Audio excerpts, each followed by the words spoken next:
Внимание, внимание. Активирована программа «Радиоактивный пепел».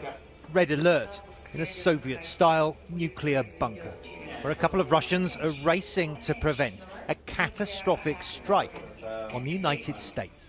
Nuclear bombs will be launched in 1 hour.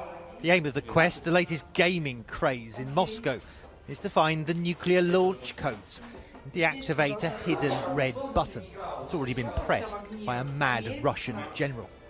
Of course, it's complete fantasy, but amid the current tensions with Russia, it all feels a little unsettling. Are you worried that something like this could happen in real life?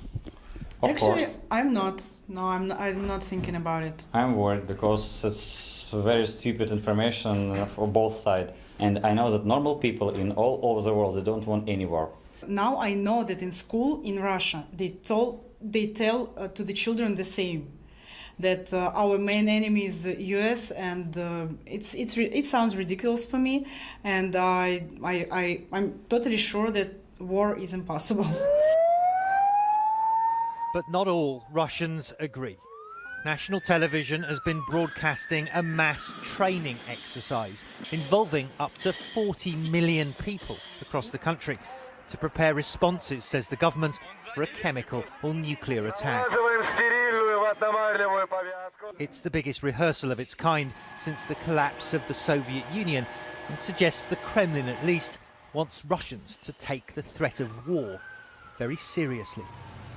Of course, all-out conflict between Russia and the West remains highly unlikely.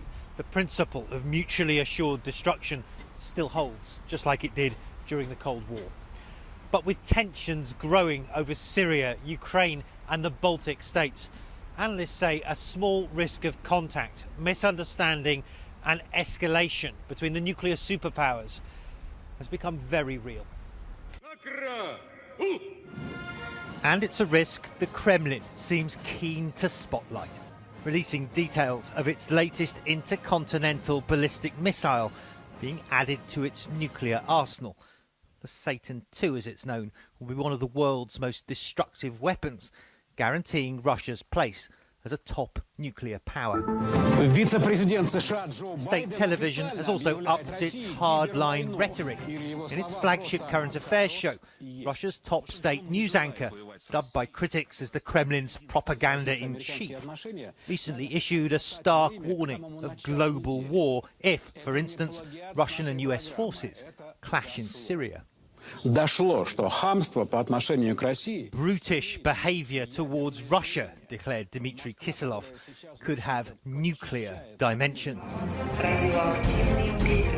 It is an apocalyptic vision that adds a further sense of realism to the fantasy quest being acted out by gamers in Moscow. This time, a Cold War nuclear holocaust is averted. Hopefully one in the real world will be too. Matthew Chance, CNN Moscow.